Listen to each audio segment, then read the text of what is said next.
Wow. Are you wondering about breathing and what the synonym breathing means? How to optimize breathing to your fullest potential, or rather surpass what you think is currently possible. Are you waiting to be present, relaxed, and take your righteous place as the boss? Do you want to take the place of a man when you enter a room? Do you want to show the masculinity you possess? Do you want to calm? Do you want to be dignified and trusted with the confidence in your line of work? Do you want confidence and see kind of the extroverted views, or views that are outside of your own? And what I mean by that is views that are more focusing on others, not yourself, that is, right? Do you want to end the constant comparisons in your securities? You compare yourself about your insecurities. You compare yourself to someone who is in better shape than you, someone who is more richer than you, but you don't even, it's not the same niche. Let's say in a business example, it's not even the same if you compare himself and you compare yourself to things that everyone should do, your securities, your insecurities. Do you want to pass through the world in a dignified way? Are you looking for presence and self-awareness? Awareness at a universal level. Breathing is a big part of mastering your self-awareness in this world. And I am not exaggerating. You need to master your self-awareness in this world. Breathing is a very big part of just that. If you want to make the shift from a stuck, unaware, mouth-breathing commoner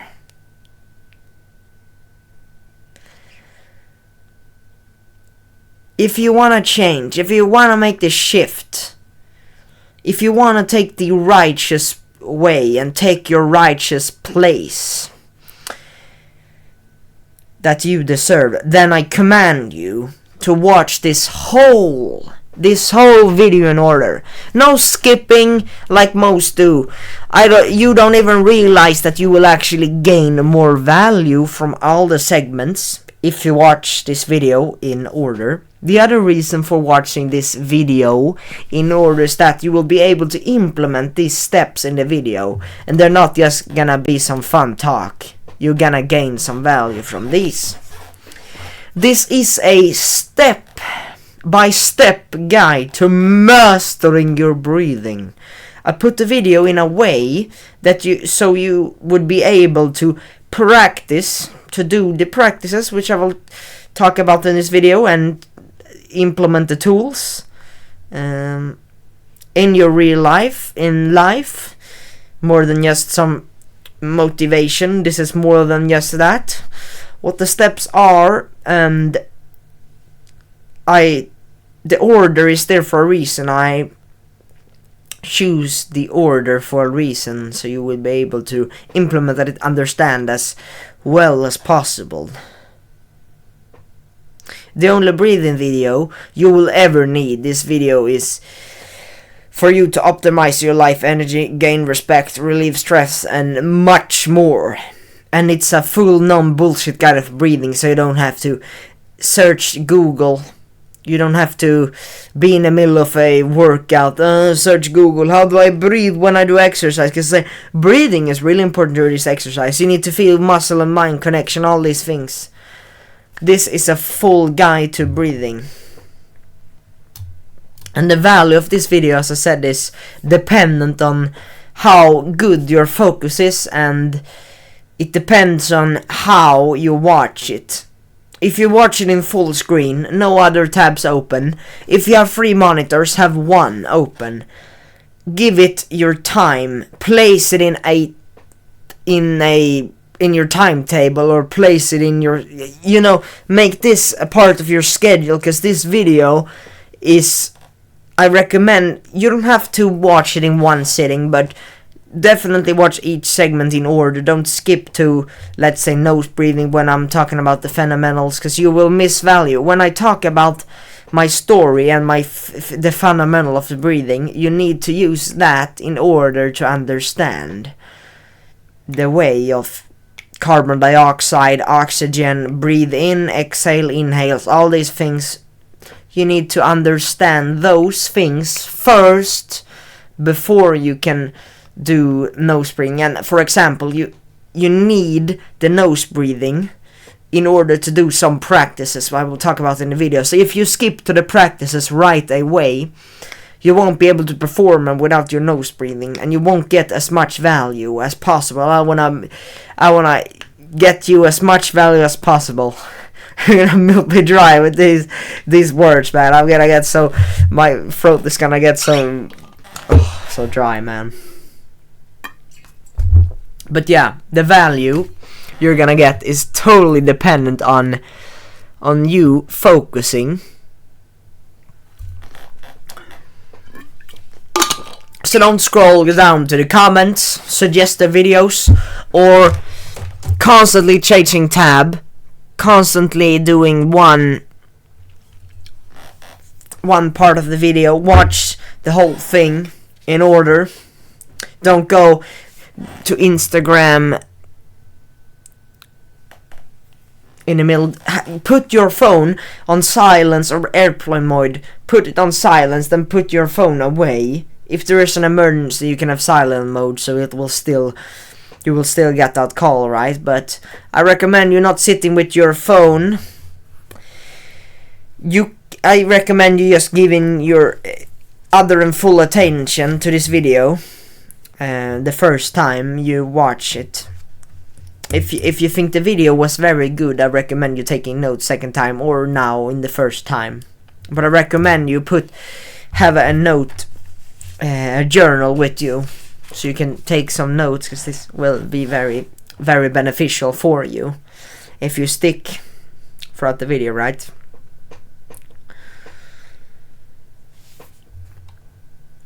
So the main goal with this video is for you to go from consciously and unconsciously mouth breathing to a nose breather unconsciously and consciously, with some, and you will also walk away with some stress relieving techniques, and you will get more life energy, and I promise you will improve your mental, cognitive and physical performance and health. And I will make it very easy for you to get to nose breathing.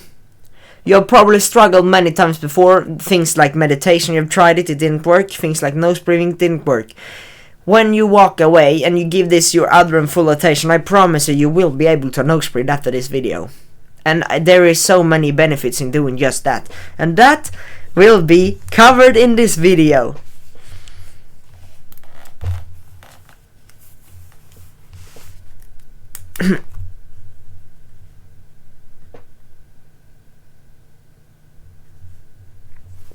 Sorry, I just wrote down some notes before I start with my story.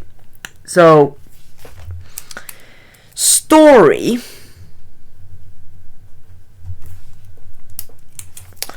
So I was like most people, probably. There was a study I saw that was about 49-50%, about half of the population of United States, and probably worldwide, probably 40%, probably 50% worldwide. So that study was about that half of the population was mouth breathers. And I'm gonna walk you through the steps to get nose breathing, but I was that mouth breathing guy. I was that insecure guy who got no respect for himself. And I mean it. I truly had no respect for myself. Because if I had, I wouldn't have been this depressed and anxious. Because I was anxious. I was walking down the street and I was always looking behind me. Is there someone behind me? Is there someone behind me? I did that every time I walked to school, every time I walked home, every time I sat here. I was like... And then I thought of some monsters under my bed. This anxious, depressed, all these scary thoughts. That was what I got. That was what I had for a very long time. I just didn't believe in myself. And a big indicator for my non-successful life, you could say.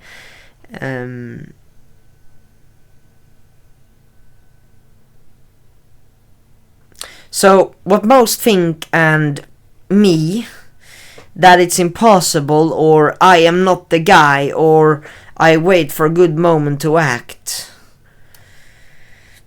So I was that guy who thought it was impossible for me to do things in general, things that was a bit harder. It was laziness, but it was not only laziness, I was insecure, so I waited for that good moment, and it never comes. You need to act. So, don't be the guy waiting to invest in stock at the right time. Don't be that guy, nah, it's not the time. Focus on building your active income. This is not about business, this video, but this is a bit of my story, right?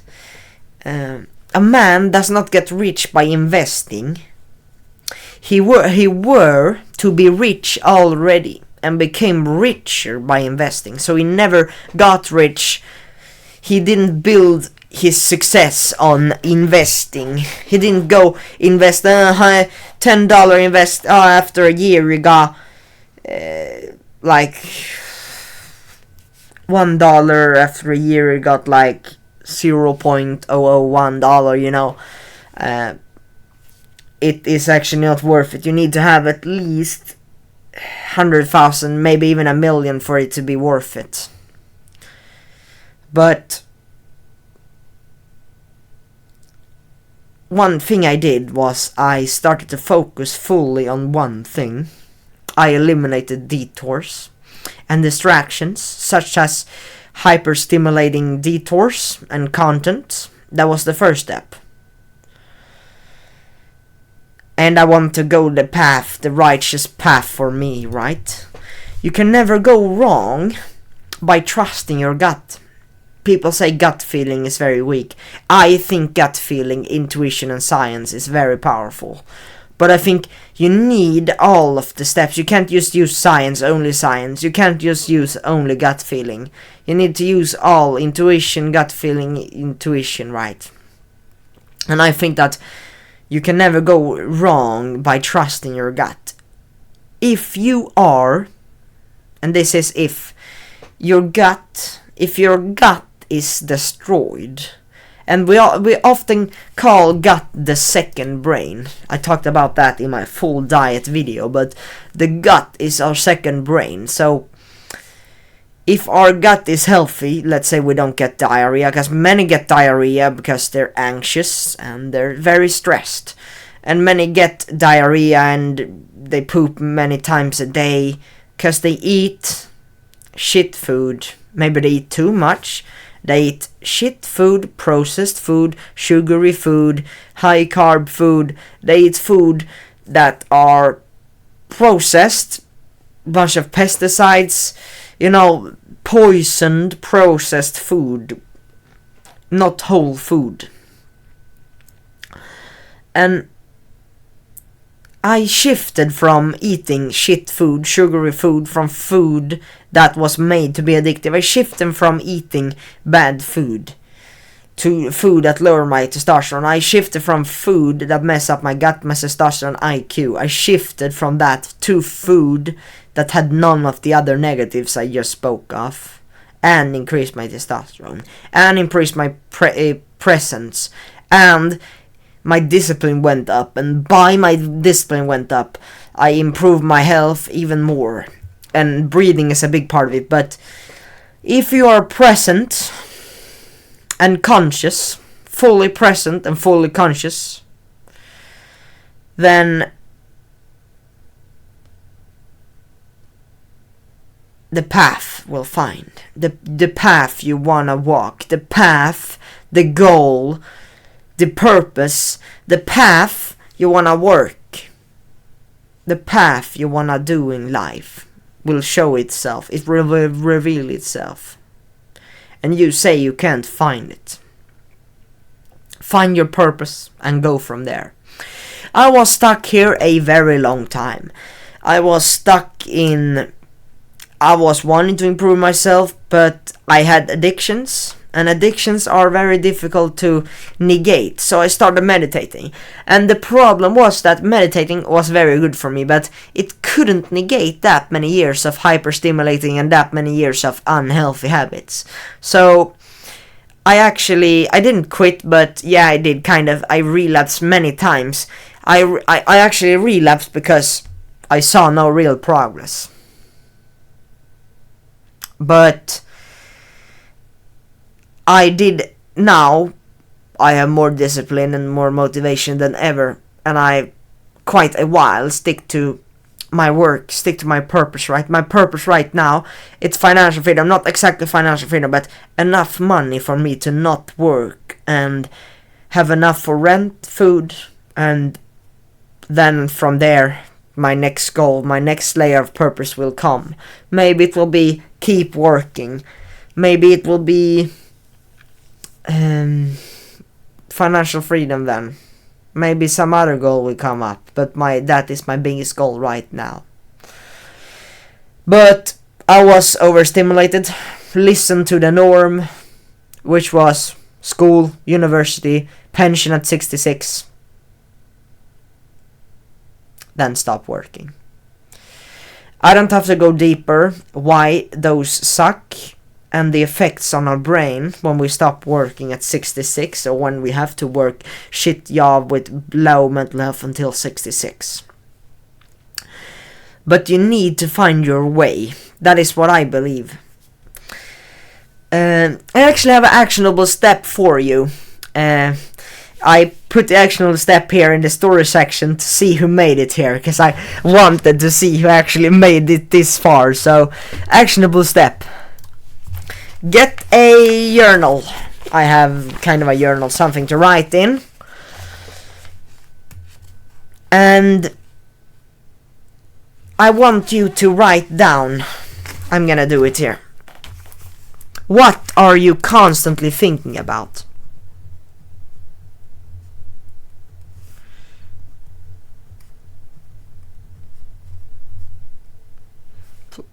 Write it with me.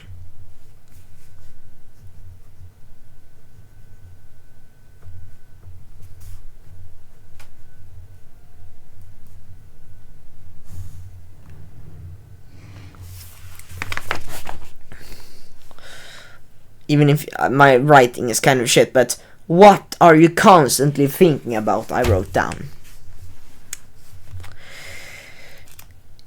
Write that down. That's actionable step. So, if you constantly think about, let's say, when you take your bike, you are outside and maybe you get to the gym, you're in the gym, what do you think about? Maybe muscles, right? You think about building muscles. But what do you think about when you eat? What do you think about in your free time? What do you constantly think about? I have 3 tiers here. Tier 1. Tier 1.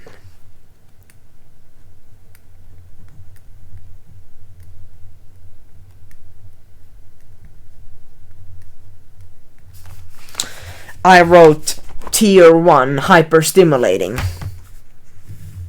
So, if you are at the stage of think of hyperstimulating thoughts, what I mean by this is, if you constantly think about video games, animes, movies, any Western movie, any Netflix movie, any cartoon, any American cartoon every webtoon, every Korean drama, every whatever you do, and whatever movie. Maybe you think about movies in cinema that just got out and you want to watch that, and you thought about some upcoming video games, some upcoming series in general.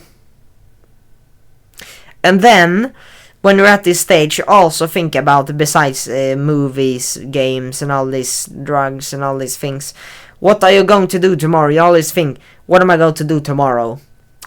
What do I want to eat? What should I eat? What do we eat? We eat good today. What should we take McDonald's? Should we eat some good? Should we do that? And it's also very common to think about, what am I gonna do tomorrow? Like, I'm gonna do that. And you don't write it down. You think I'm cringe, right? You think I am weird. What do you write down what you're going to do tomorrow? You're the same guy who the day after, I promise you, the day before you're going to school, or the day before, you need to bring something. If you're the guy thinking about what I need tomorrow, I need this paper for tomorrow to my teacher, I'm gonna turn it in. And I promise you, you will have that thought. Maybe you will do it. Maybe if you're a smart guy, you pack your bag. But if you're that guy thinking, I gotta do that, but I have to eat first. And then you eat. And then, when you eat, you think of, oh my god, there's a new episode, boys. And then you forget what you were to do the day after. This stage, it's very common. It's very common to think of these things, like what am I going to eat? Video games, movies, animes, books in general. Fiction, kind of fiction. You're thinking about these things, these hyper-stimulating things. You're thinking about drugs. You want to you want to have some wine, you want to have some beer, you want to have some whatever. If you think about this in your free time, and you think about video games when you work, you're in class. I will always wonder, why can't I understand what the teacher said? And I have actually found the fix to just that. I went my whole life, walking in the door, and I sit down, and then I took my seat right in the classroom. And then they talked about politics, social skills, all these things, and maybe have math, equation, all these things. And then when the teacher talks, what do you think I do? I get a thought like, boy, it's next season of Fortnite Battle Royale, boys. Starfield's coming out soon. Whatever you think about, or maybe, oh my God, ReZero's back, Mushoku Tensei is back, some anime show is back. There's Indiana Jones movie. Indiana Jones. Oh, there's a new Stars movie on Disney Plus. Oh gosh, Stars back. Or whatever, I don't know. I haven't watched a movie in a very long time. Because, to be honest, I'm gonna tell you the truth. It was a very long time since I watched Netflix movies. I was the guy watching My Little Pony, but anyways, it was a very long time since I watched Netflix streaming websites. You know what I did? I've always played games in many years, but the last years I played Skyrim. I played Skyrim on my computer. I bought a computer about two and a half years ago, and then I'm pretty proud of it because I built it myself. But I played, but then I got into the Weeb community, right? Because for some reason I like the series a lot more than the Western movies. I don't know why. Maybe it was way too much dopamine. These openings and the series. It was way too much dopamine for me. I guess that was why. Because it was even more dopamine released than normal movies. Maybe it was so bad, so I was lazy enough. I was lazy, so I didn't play video games. So I actually never have a problem with stopping playing video games. It was very easy for me. Maybe Skyrim made it harder, but not if we don't think about Skyrim. If besides Skyrim, it was pretty easy, right? But I always had a problem with those, and I always thought about those all the time in class. And if you're getting these thoughts, you are at the first stage. You're still at tier... No, you're at tier 3. You're at tier 3. Or you're tier 0. No, you're tier 3. Tier 3.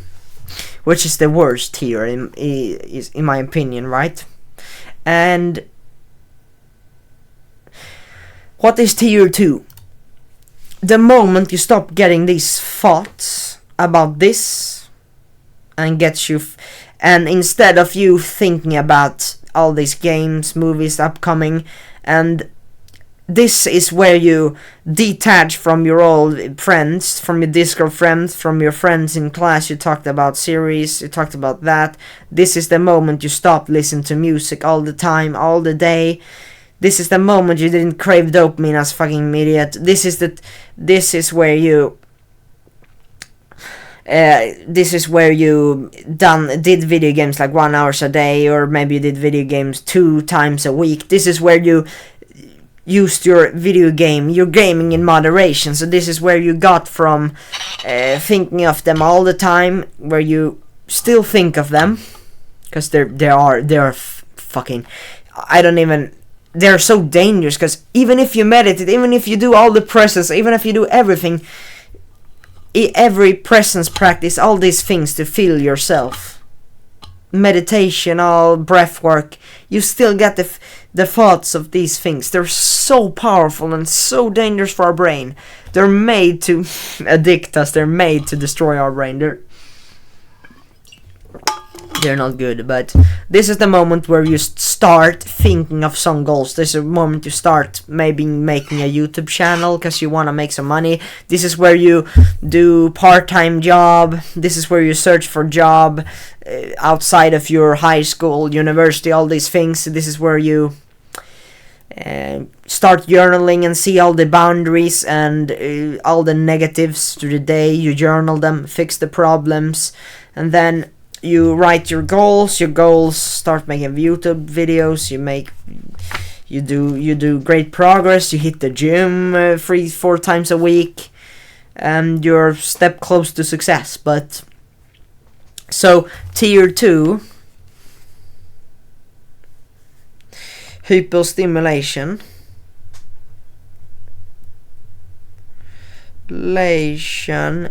in moderation. Tier 2 is hyperstimulation in moderation.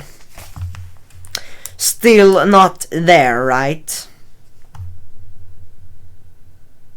So what is tier 1? Tier 1, top meta now, boys. What is tier 1? So this is when you dedicate your life, you outsource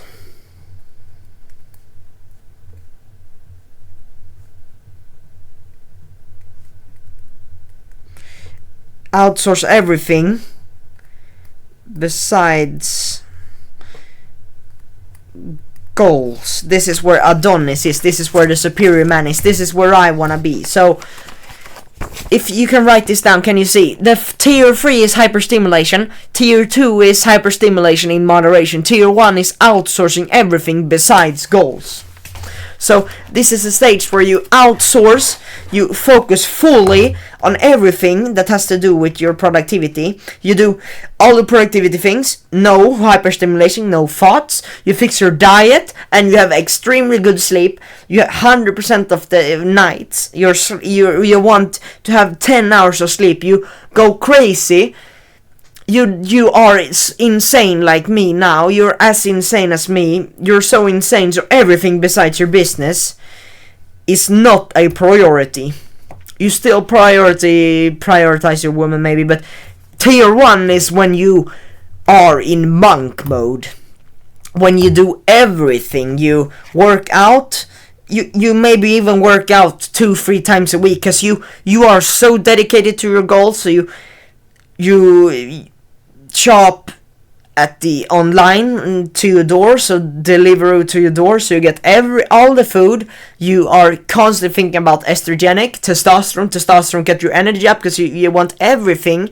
You want to increase your energy because that increases your likelihood and increases your chance of success. You do everything you possibly can for success. You read a fuck ton of books. You watch every educational podcast, every video from Hamza, self-improvement. You watch Andrew Tate. You do everything you possibly can.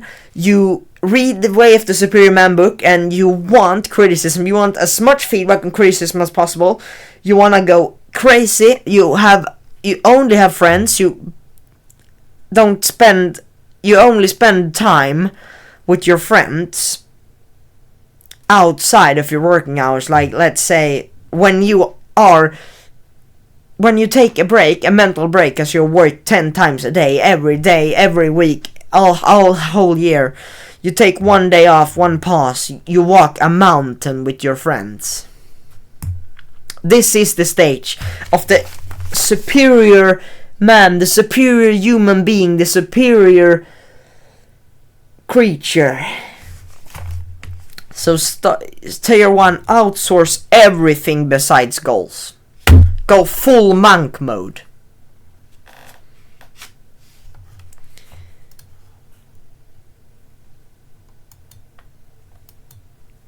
And you value time, so you outsource everything, so you value time as much as possible. And this is where you work to financial freedom, work freedom. This is where you can make your parents free of work. You free them off their line of work. They don't have to work anymore. This is where you are rich. This is stage 1.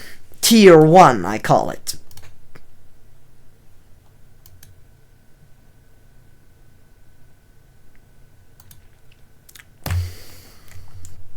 So, a common trend in shows, movies, Western movies, animes, which are getting very popular now, video games, binge watching industry. The binge watching industry and the binge gaming industry is usually when we crave new seasons. So this is still a part of my story, but the story, right? I went from craving new seasons, and I revolved my life around these new seasons.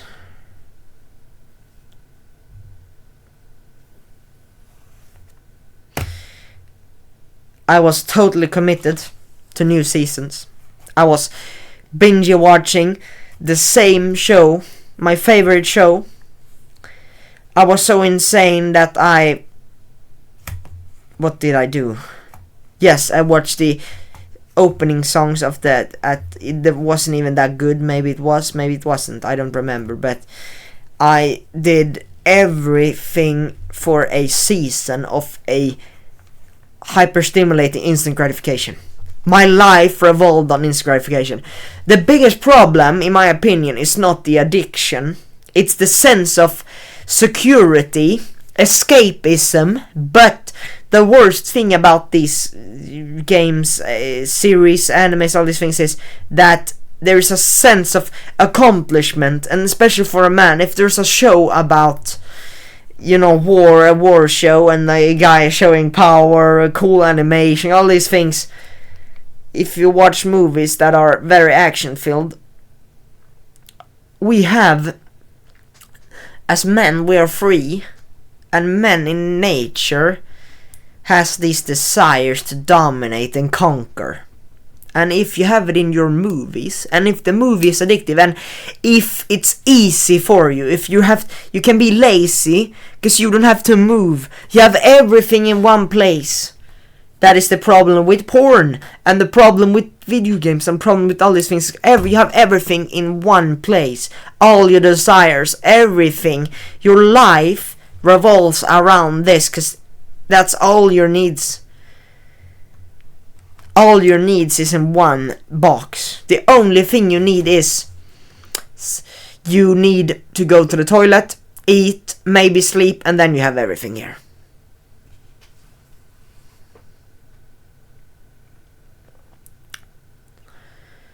You need to stop these. And this is a part of breathing as well, breathing video. Because if you stop video game, binge watching series, if you stop this, you can start breathing. Because if you start nose breathing, all these things, it's a very good step up. But I think that this is a thing you need to implement before everything else. Because the thing you need to focus on the most is your purpose. That is truly what I think. And this will mislead you in a way of nothing you can even imagine, realize. I've went through these relapses 100 times. And that every time now when I get through them, I feel fulfilled. I feel like I don't feel as good. I feel very good, but I feel like if I don't feel that good, that good of not doing any instant gratification,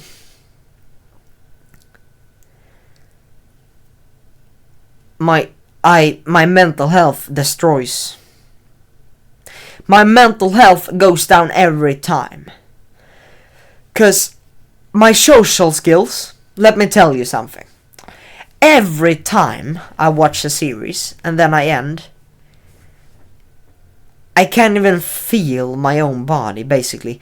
I am in another world. I'm not in my body. I don't feel like a man, a human. I don't feel like a species anymore. I don't even feel like a creature, a physical creature. I feel like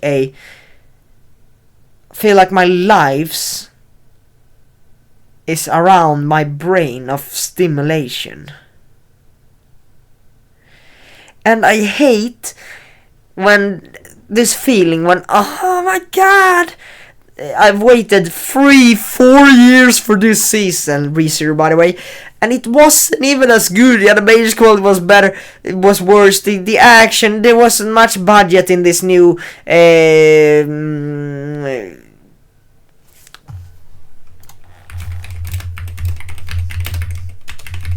the budget wasn't good in The Lord of the Rings. I've waited, The Lord of the Rings is back, boys, on Amazon Prime. It sucked. I've waited my whole life. I read every Tolkien book. I've read every book of Harry Potter. I played Hogwarts Legacy. But it was fucking bad. My life revolved around me getting a new season. That's my story. My life around getting a new season.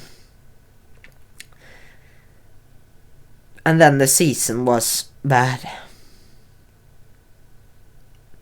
I waited 4 years. And then the season was shit. Same with the game. I waited so many years. Let's say many can relate to this Skyrim, but that was many years ago. I stopped playing that altogether. But Skyrim was like, next Elder Scrolls. It's been 12 years, I think, because it released 2010 or 11, I think. Now it's 2023. So it's been 12 years. And then they released a new game, Bethesda. They released Fallout 76. Trash!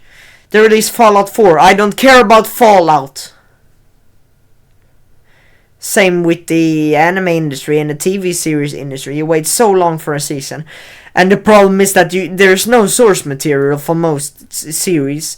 if you have animation, yes, but if it's not, if it's a normal Western series, there's no source material, so you wait for next season of a show.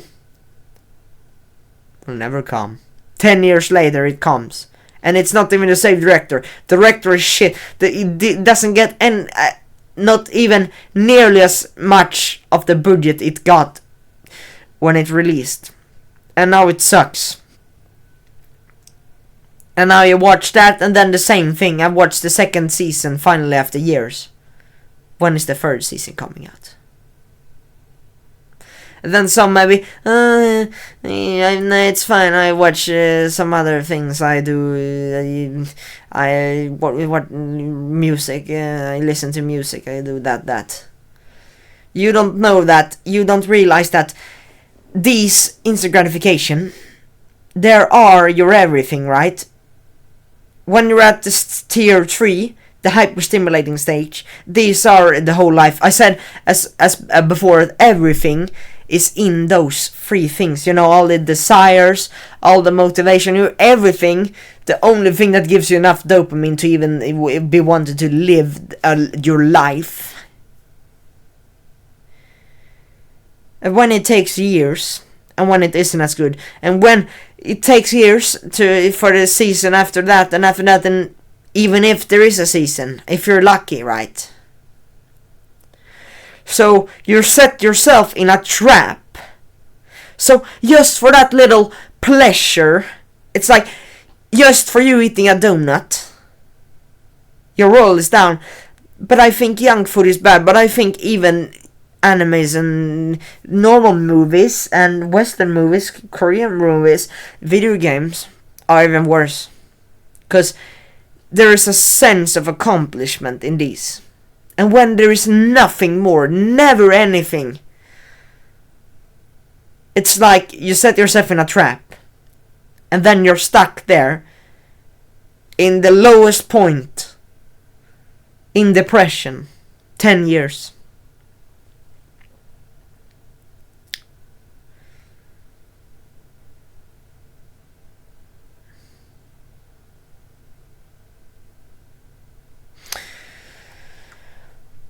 Probably everyone wants to be successful.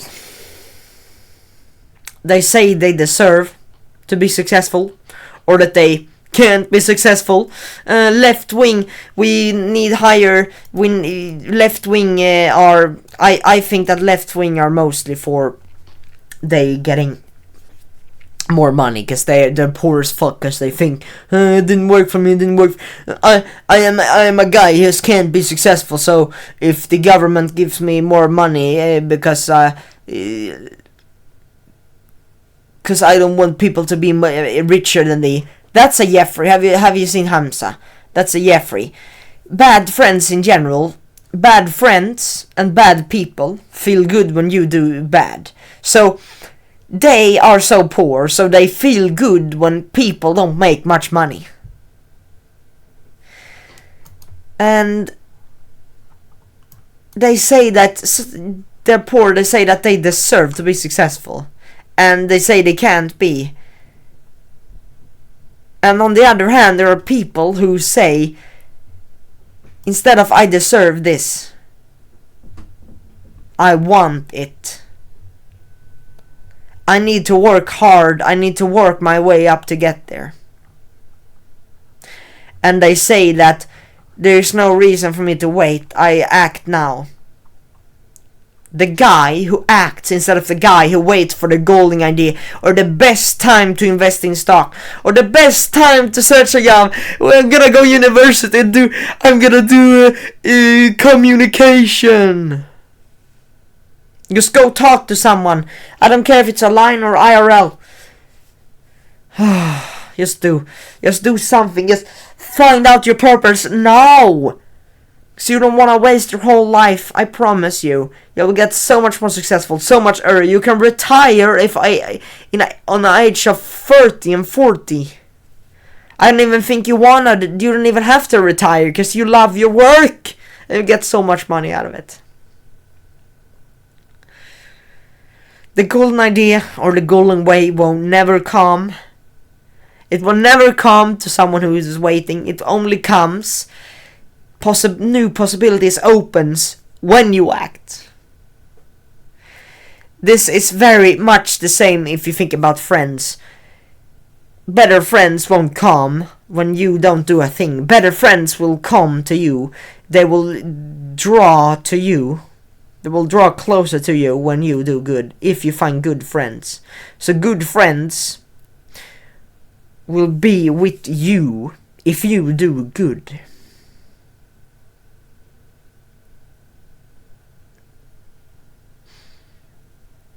So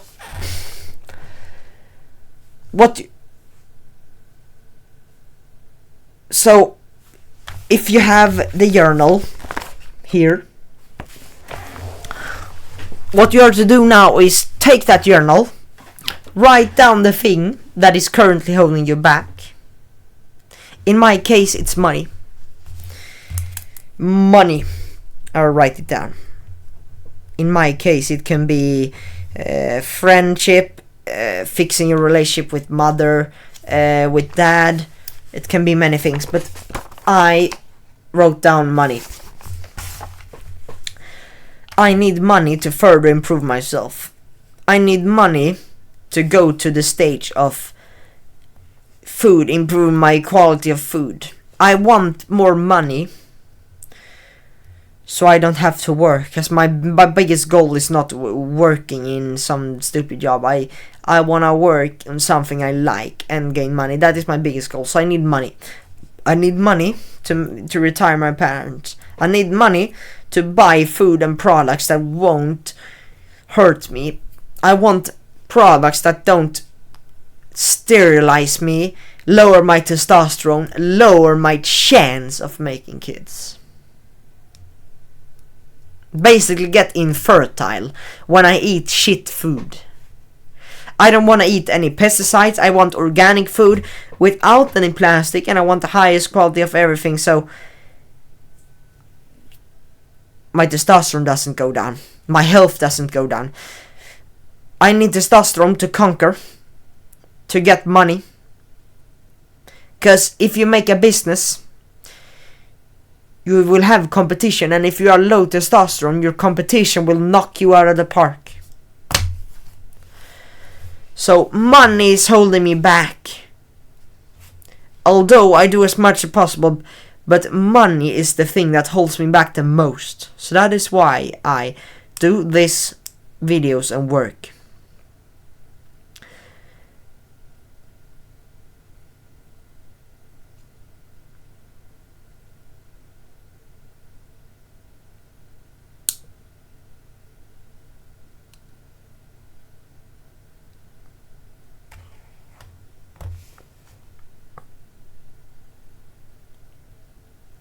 So,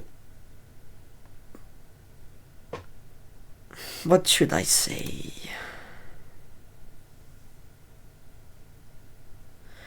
I'm gonna talk about a bit more about business then. Man, this video is getting really long, man. But for me, my goal is financial freedom, so I focus on that. How to get financial freedom? How do I get financial free? Through active income. I don't get rich by investing on stock, on doing these things. I get rich through having active income. I want high active income. I want to work hard. I want testosterone. I want challenge. I want brotherhood. How do I achieve my financial freedom? Get high active income. And how do I achieve that? Maybe I can get a high consistent, high paying job, or a business which revolves around me. Me making good cash, me having fun, me improving my mental health and life while making money. And what do you sell to get money in a modern world? What is very popular in the modern world? online product and online shopping is very popular. It's more traditional way to buy in physical. It's the traditional way of buying things in stores, physical stores, all these things. So I have a big opportunity here, right? Because online, everything is online these days, because it's getting more and more popular. More people are online.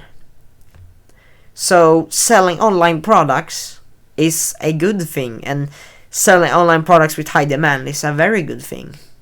And I think self-improvement is in very high demand because depression is so high these days. And I think that we need to do something about ourselves, because fertility is very low these days, lower than most years. Testosterone is very low, and we know that testosterone is our energy. So we know that the food are bad, are killing us. So we get lazy. We are AFK people. This is the weakest age. Yet the modern age is the weakest one. So I think there is high demand now, and especially in the future, in self-improvement, this niche of improving your life in general and improving others' life. I want to help others.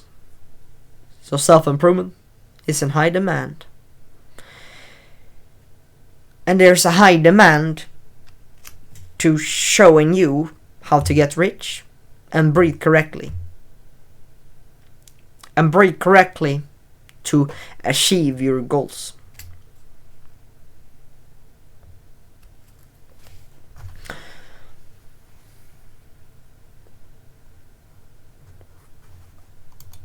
Focus all on a specific thing that you aren't willing to sacrifice. You won't succeed. If you love video games and you never sacrifice it, and you love it so much, the moment you sacrifice that is the moment you make progress and purpose in your life. What is keeping you engaged in video games? It's easy to perform. It gives you a lot of stimulation. But the thing that mostly keeps you there is that it provides you a false sense of accomplishments.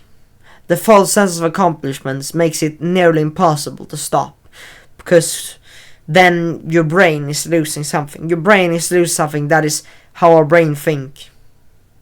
But I have respect if you can get from tier 3 to tier 2. That is a good improvement.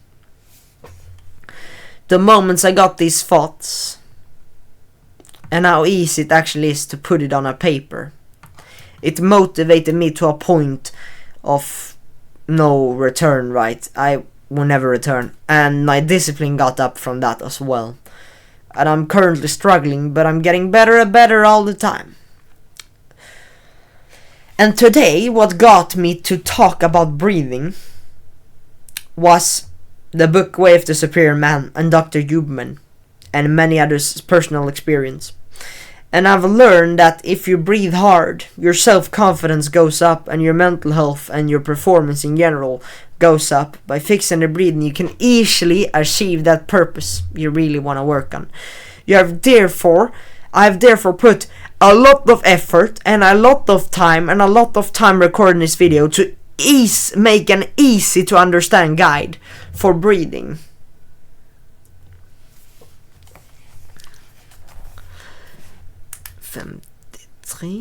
53. Holy shit, it's an hour and I'm only in a story section. Well, the main components of breathing.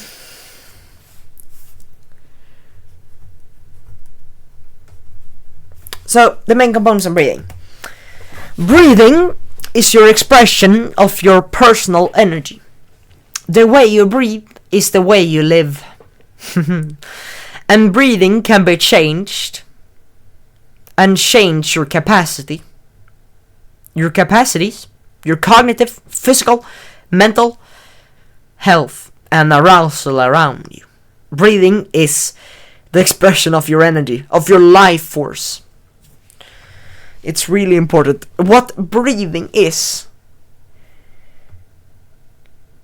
We mainly breathe to get life force and oxygen into our system. Oxygen is our energy. It is something we need. Things we can't live without is sunlight, sleep, food, and oxygen. Oxygen in food is the two most important thing. Sleep is, you can live without sleep for some days, but sleep, you getting oxygen.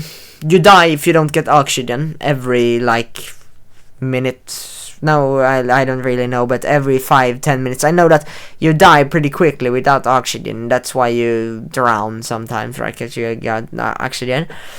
And I know that food is really important. Food and water, you die without that, right? So, breathing is very important. So there are so many benefits in you getting oxygen, sufficient amount, and even more, getting a lot of oxygen to your system. Because that is one of the big four, as I said: sleep, food, sunlight, and breathing. So it's a big four. So optimizing that comes with tremendous benefits. What we do is we breathe to remove things in our body. And mainly it's carbon dioxide. You've probably heard of the controversy about carbon dioxide, and we'll talk about the importance of carbon dioxide. It's very important in our system. When breathing, we want oxygen and life force. Oxygen can't diffuse to our skin. Therefore, we need oxygen. We need deep breathing for the organs of tissues of the body. We need oxygen to our system to get us going, right? So we need a system to bring in life energy and that oxygen. And we need one system to detach, or rather offload oxygen. Now, offload carbon dioxide from cells and other things. Not only carbon dioxide, it's many things we want to filter out, remove. And that is done through exhalation. So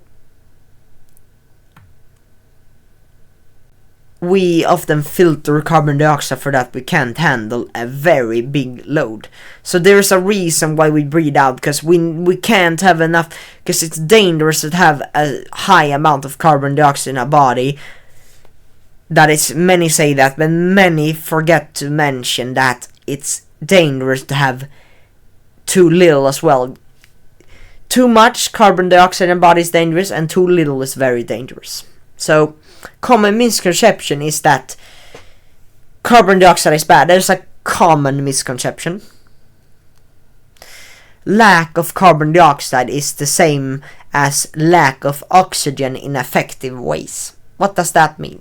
So, when we breathe, our lungs, and there are some sacs, our lungs is very big, but there are some small sacs in our lungs, and oxygen can move those sacs to the vasculature, which is the capillaries, veins, and arteries of the body. So, when inhaling air goes to the bloodstream, our bloodstream. The oxygen gets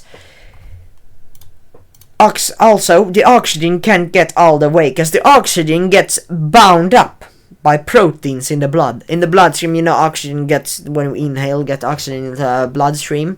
Oxygen gets bound up by the proteins in the blood, and particularly hemoglobin. Now, hemoglobin delivers oxygen to the system. Although it's more complex than that. Like hemoglobin helps with delivering oxygen to the system, and it goes up to the head and then it goes down. No, it doesn't work like that. It's much more complex than that.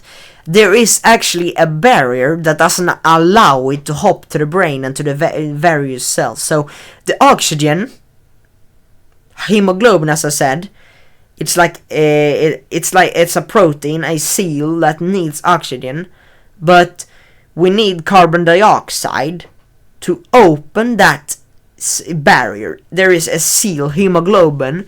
Hemoglobin won't activate and have its function. Hemoglobin's function is to deliver oxygen to the system. So you cannot activate that system if you're not getting enough carbon dioxide.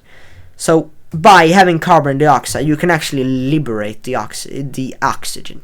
So carbon dioxide is required to free and liberate oxygen for this hemoglobin, this seal, which I told you about. Carbon dioxide changes shape. As I also said, it changes the shape of hemoglobin. You need it to liberate oxygen. And hemoglobin is protein in your blood. Hemoglobin has a shape of a cage around oxygen molecules, as I said. It can't liberate itself. You need carbon dioxide. You need carbon dioxide to free the seal. For the seal to lift, you need carbon dioxide present, otherwise oxygen gets stuck, right? By inhaling carbon dioxide, we change the shape so the oxygen can pass through that seal, which is hemoglobin, protein in our body, which helps us deliver oxygen to our system, right? So those are the major components of breathing, right? So more carbon dioxide allows more oxygen to form, more life energy to form, more of our manliness to form, more of our human nature, more of our energy, more of our power to form. So do not fret carbon dioxide. You never filter out carbon dioxide. We filter carbon dioxide. Many think you don't even need carbon dioxide. They think that you get carbon dioxide from eating, you get carbon dioxide from your body, from your metabolism, from that. Yes, but we need that carbon dioxide. Carbon dioxide is not bad. It's of vital importance in as activating the seal and hemoglobin, and without that, we don't get oxygen to our organs, tissues, all the important parts, all the heart to our brain, all these important things. Right? It can't be liberated, oxygen. It can't get through our system, right? So it's carbon dioxide has a very critical role. So yeah, you get insufficient of oxygen to the system if you lack carbon dioxide. And although, as I said, high carbon dioxide can also be dangerous, that's also why we offload carbon dioxide. That's the trigger to breathing. Now that's the trigger to exhaling. We have insufficient carbon dioxide in our system, because if we have insufficient carbon dioxide in the system, you have insufficient oxygen. And that is why we have unconscious mechanism to offload. So that's why we exhale. It's a habitual thing. It's a reflex. It's unconscious. It's a mechanism built into our body. So overbreathing is a very big problem, for which more exhaling is the same as less carbon dioxide. As I said, you need a lot of carbon dioxide, and if you have too much carbon dioxide, you will offload it. So it's not dangerous to have a lot of carbon dioxide, because you will get it out, right? Maybe you get way too much carbon dioxide when you're in a fire and then you die, but carbon dioxide in general, you want more carbon dioxide. Generally, most people are overbreathing. Overbreathing is the same as having way too little carbon dioxide. So it's not a problem that we have too much carbon dioxide. Mostly it is a problem, but the most common problem, right, is that we lack, because most people are overbreathing. And overbreathing are people with mouth breathing, as an example, because they don't get enough air in, because they mouth breathe. You get more through nose. I don't know why, but we do get more through nose, and that is how it is, right? It's science, right? That's how it works. That's our biology. So a common problem is overbreathing. So overbreathing, too many exhales, and on our exhales we lose carbon dioxide. We need that to process, to get to these to the vasculature, get to hemoglobin, get to that seal and liberate the oxygen, so we get oxygen to our heart and brain, so our lightheadedness disappears and all these things. So slower breathing is very beneficial because you get more oxygen through nose breathing slower. More oxygen by you inhaling more oxygen, and you can liberate more oxygen. Great, right? Especially the vital parts. And excessive breathing, so overbreathing can cause tension, headaches, anxiousness, stress, all these things. Mindlessness, prompt to mindlessness. So breathing quickly is the same as hyperventilating all the time. So breathing quick, so overbreathing and breathing quick. No, breathing quick is the same as hyperventilation all the time. So that's losing carbon dioxide by hyperventilating, which is breathing quickly. So it actually results in you getting insufficient quality oxygen. So that means when you get more oxygen, you actually get less.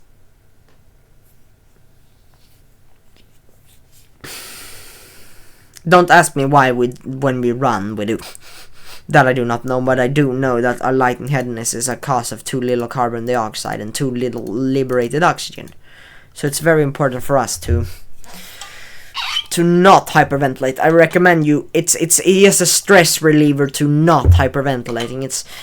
You should definitely try to breathe slower, and I will talk about that later, how you can do just that. Recording one take, it takes quite a while, right? Trigger to breathe in the first place is lack of carbon dioxide, meaning you will have to breathe and consciously it's gonna be painful when you hyperventilate, and it's gonna be distracting. So we breathe to get more oxygen in our system. That's why some breathe slow, and why you should strive for that. So you should strive for breathing slow, because you get more oxygen which can be liberated, and lightheadedness, stress,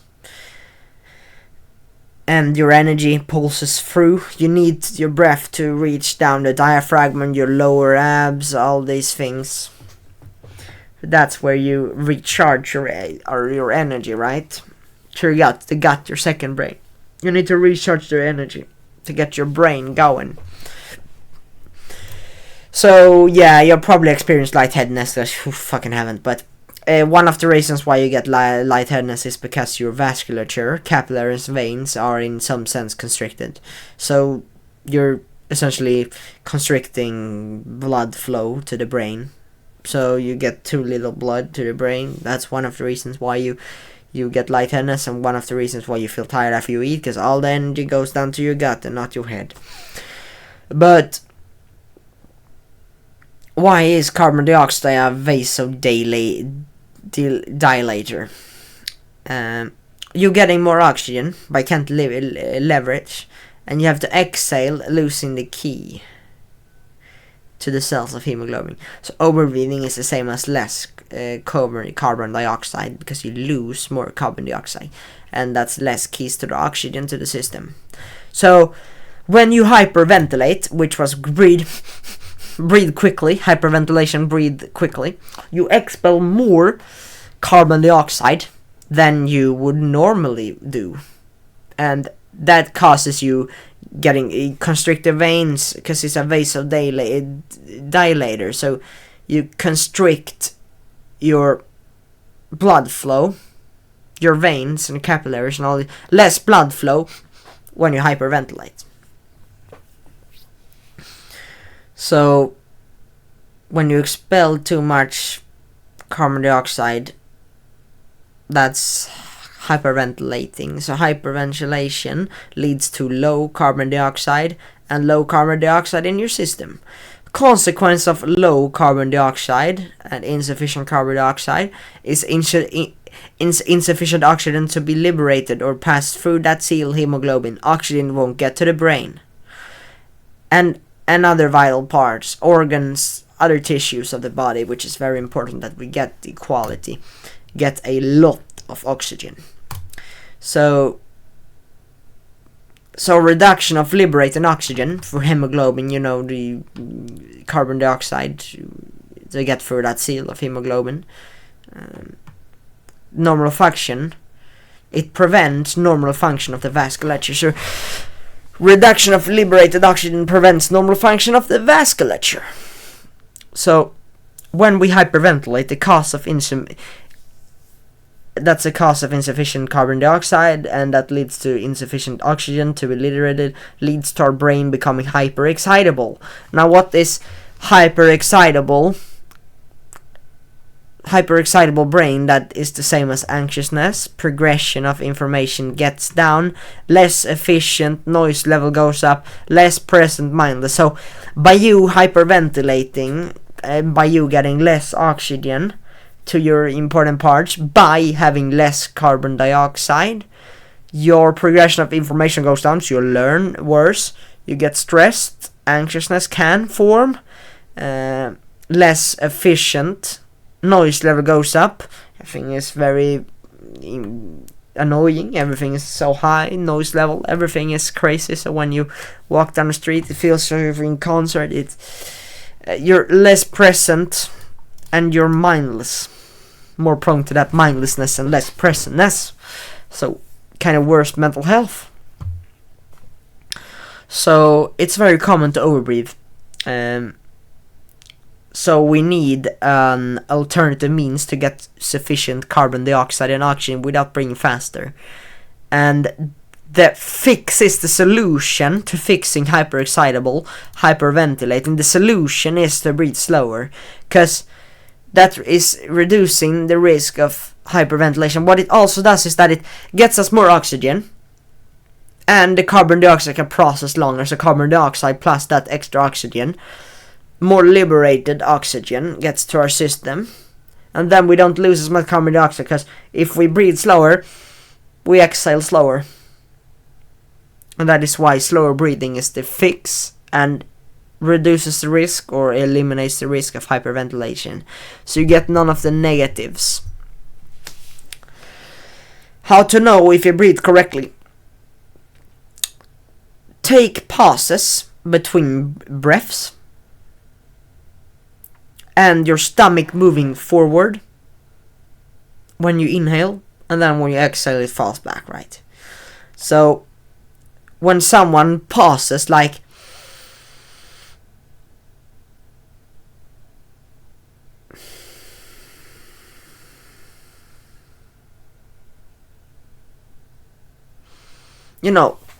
so when I pause,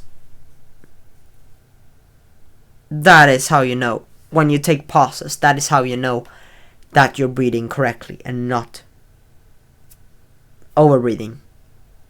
Because you want about 5 liters of air, and that is about 12-13. It's hard to, I don't really know exactly, but I know that we shouldn't take us more than like 12-13 breaths a minute. So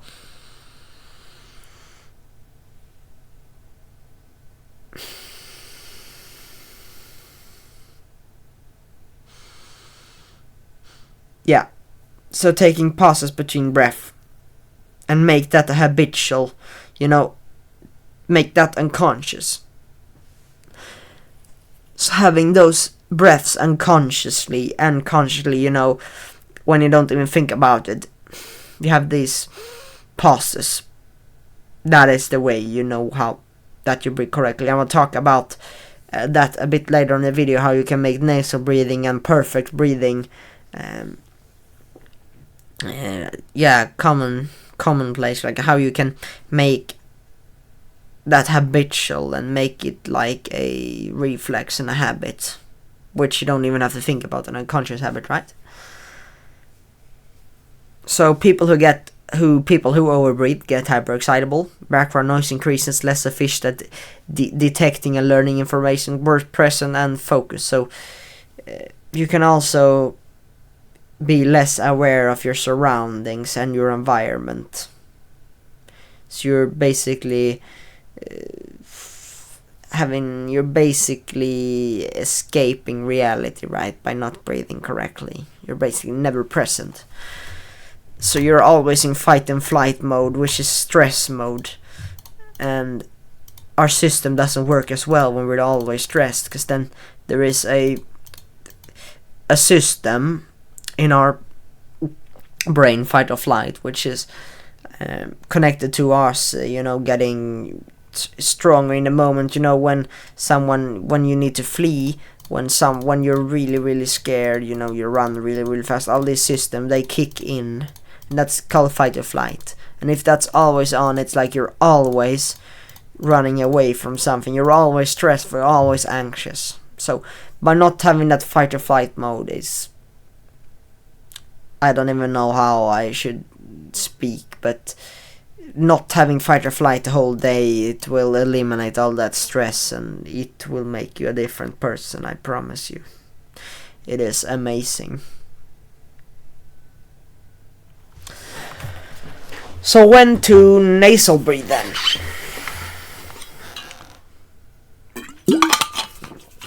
How to learn how to nose breathe and when to nose breathe. This is where many people wonders what the term breathing actually mean. And yeah, when they say breathing, it's both inhaling and exhaling. I was the guy. Yeah, me. I thought that inhaling and exhaling was the same, right?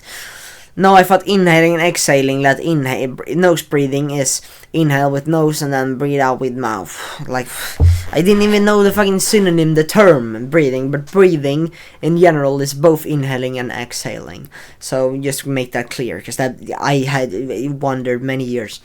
Some say it's when you inhale for mouth and exhale for, yeah. So my answer to this question is that nasal breathing means inhaling and exhaling through the nose. So why exhale through the nose then? Mostly to stabilize the heat and to improve nasal breathing, and to be able to take pauses between breath, which we talk about, is very good. So fix that system. Not get stressed, not get hyper-excitable.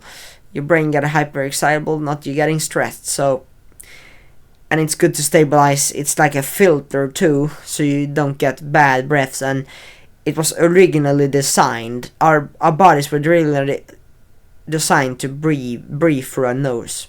So breathing through our mouth wasn't the initial design of our humans, right? Our humans was designed to breathe through our nose. When should nasal breathing be performed? Yeah, nearly all times. All times except times like eating, running like a boar, running intensely, talking, or breath work, or when you flee. But yeah, nasal breathing should be performed all times besides the time you just can't. When you talk intensely, maybe when you do breath work, when you have to breathe out through your mouth, which I will talk about some breath work later on. And when you run intensely, maybe you can't, and when you eat, maybe sometimes. So there are exceptions to the rule of always nose breathing, but nose breathing should be performed even when you sleep, all the time you can. As you breathe 24 hours a day, breathing is something you always do.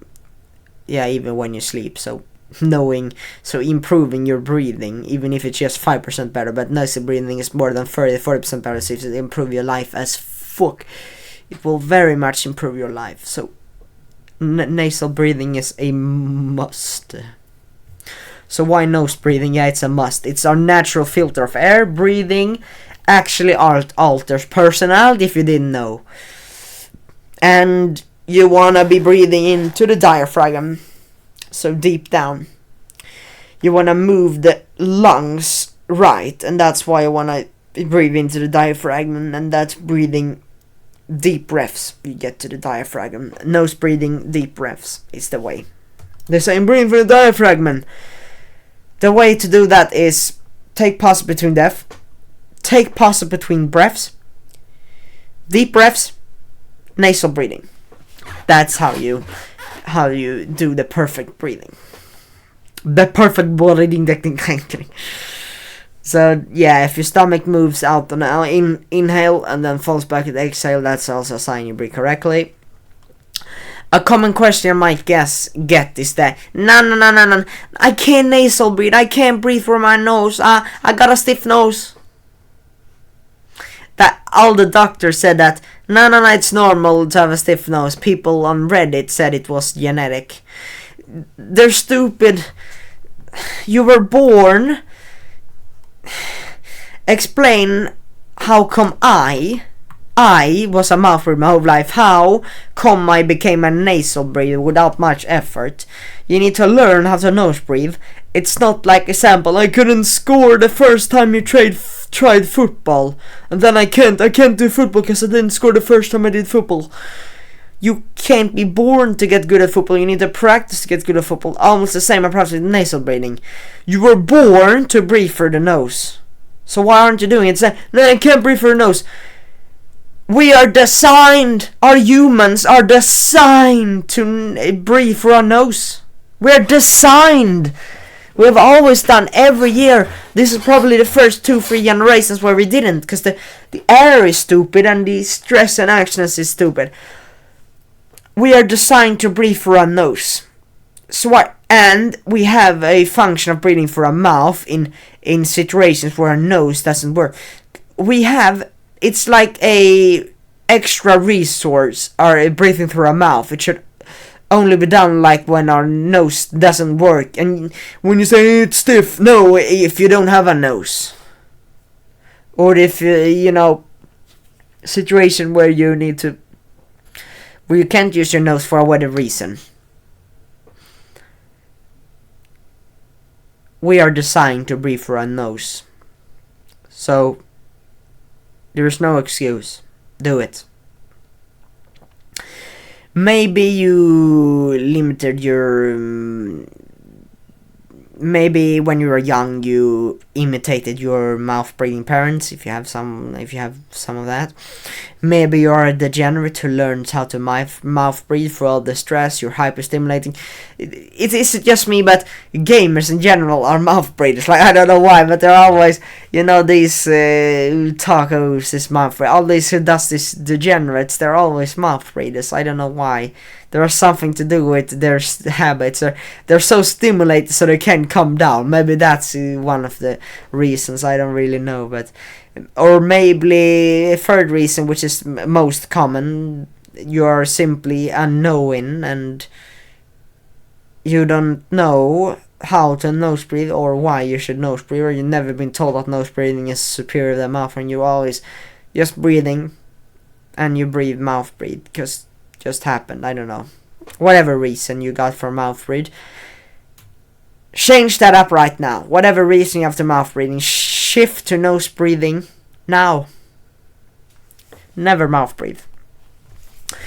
When you say you can't nose breathe, that is when you should, because if there is lots of resistance, that is good. Then you know that you're nose breathing correctly, because especially breathe hard in the part you're stiff. When you're stiff, that is perfect. That is an indicator that you need to breathe through the nose. You should feel the flow of your breathing in the stiff nose area.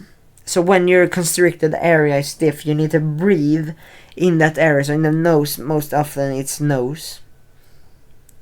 So when there that added resistance, that is when you get more air, more resistance, more air. That's when your diaphragm gets working. That's when you also start to get better voice. So guys, I want to have a darker voice, deep voice. Breathe through your diaphragm. So more peepee, shallow voice. Mouth breathers usually have stupid voices. If you want to change your voice to a manly voice, if you're a man and don't sound like a man, if you sound like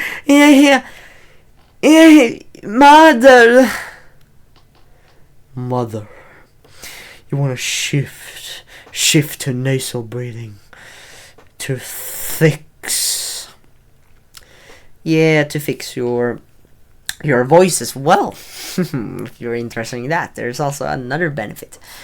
You should feel the flow of breathing in the stiff areas. So when you can't nose breathe, that's when you should nose breathe.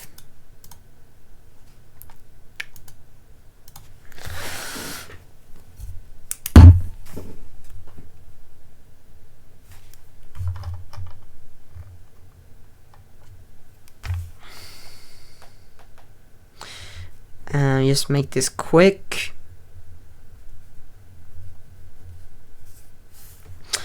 Yeah, I'm gonna talk about... Okay, I have a actionable step for you here. Carbon dioxide tolerance test. Yes, actionable step, carbon dioxide tolerance test. So this test will be about how you can control your breathing. So do this actionable step with me.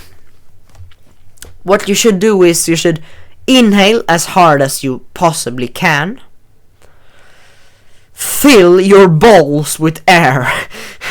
Then control it slowly as possible and exhale. You need to exhale as slowly as possible. So inhale as deep as possible, as slowly as possible, and then we will go from there. So do it with me. Come on. Don't let me do this alone. Do this actionable step with me. Inhale as deep as possible.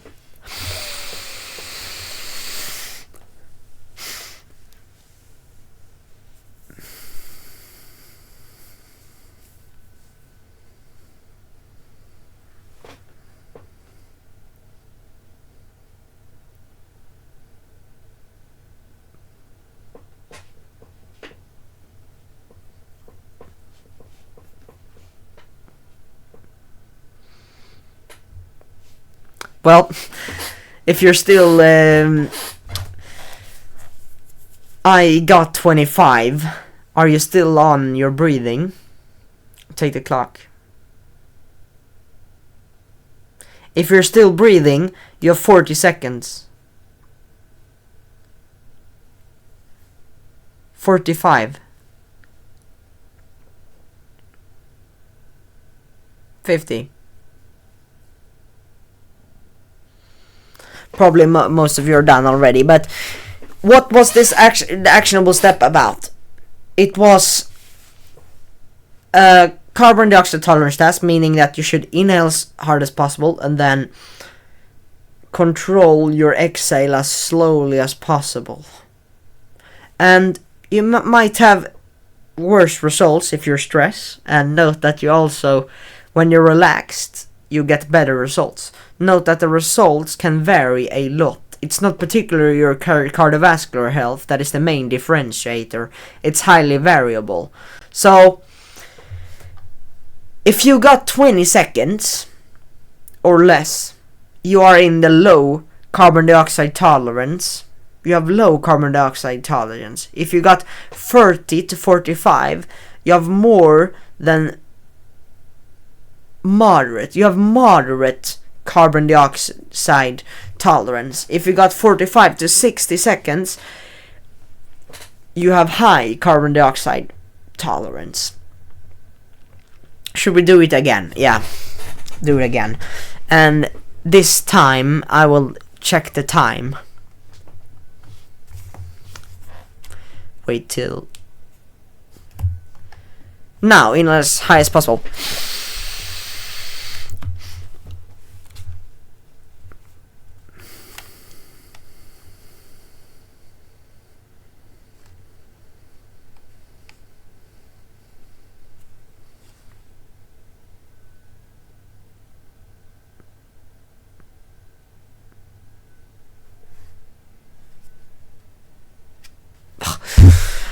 "25 seconds.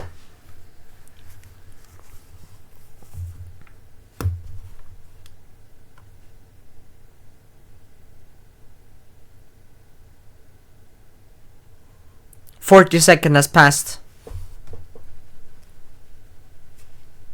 45 has passed. 50 has passed. 55 has passed. A minute passed. Great, so if you got 20 seconds or less than that, you have a low carbon dioxide tolerance. I have moderate because I got 30, about 25-30 seconds, so I have moderate carbon dioxide tolerance, and then 45 to 60 is high carbon dioxide tolerance. So if you got 20 seconds or less, so if you have low carbon dioxide tolerance, please write down 3. Write down a 3. Note that this is only for the ones who got 20 or less. So those who got 20 or less, write the 3. Those who got 25 seconds, write a 4. 4. Those who got 30 to 45, write 5. Those who got 45 to 60, write 8.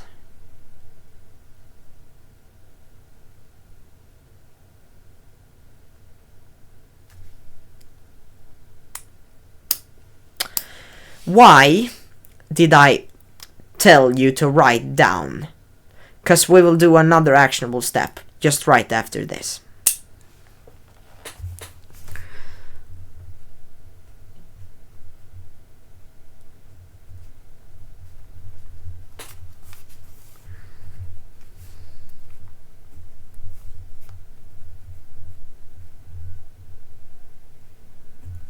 So, an actionable step. Box breathing. Now, why did I tell you to write down in the last actionable step, which was carbon dioxide tolerance test? I wanted you to write down if you got 20 or less 3, 25 seconds 4, 30 or 45 5 seconds, and 45 to 60 write down 8. Cause now there's another actionable step. I'm gonna first though talk about the box breathing. So in my case I got about 30 seconds, and 30 to 45 was 5. So I wrote down 5. Now why did I write down 5? So box breathing is that you inhale 5 seconds, hold 5 seconds,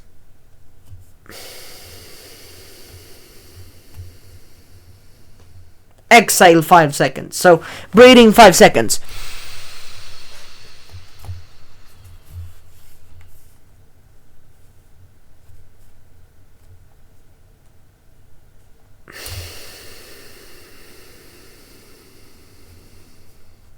So box breathing is for me in my case. So what number did you get?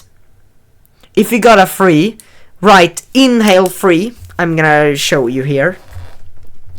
5, 5, 5. I got 30 seconds. We did that carbon dioxide tolerance test, as I said before, in the last section, and I got 30 seconds. So in my case, 5, 5, 5. That is inhale 5, hold 5, exhale 5. Now, this is an amazing practice to train your subconscious breathing. So why do box breathing? Box breathing is probably the most important thing you can do. This is the best way to master your breathing subconsciously. That is, right? So it's an amazing practice to train your subconscious breathing. When you are unaware, this is a good way to fix the automatic subconscious breathing patterns.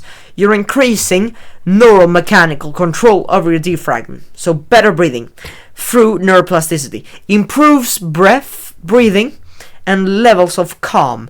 No negatives of breathing also. So there are no negatives in doing this. And improve levels of calm and improve sleep. So if you experience, let's say you got 20 seconds and you have a 3, And then after some weeks it got really easy, or after some days, just even after some days it got really easy. Take the carbon dioxide tolerance test again. So if you got 20 seconds, maybe now you have 25 seconds. So if you got 25, you have 4. So instead of 3, you went from 20 seconds or less to 25 seconds to 4. So now we have 4. So now instead of 3 inhale, 3 hold, 3 exhale, you have 4 inhale, 4 hold, 4 exhale. So if you experience that it's way too easy to do this, and if you can subconsciously do it, and if you do that practice and it's way too easy, do the carbon dioxide tolerance test again and then train.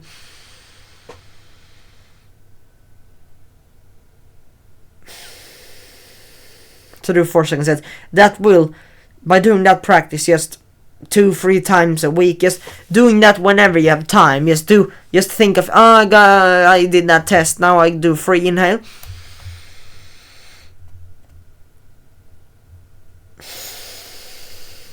Me, it's 5, so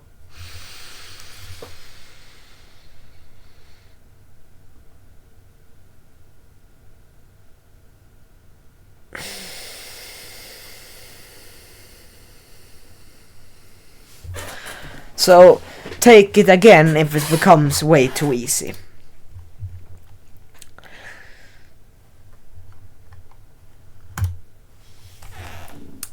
Next section then.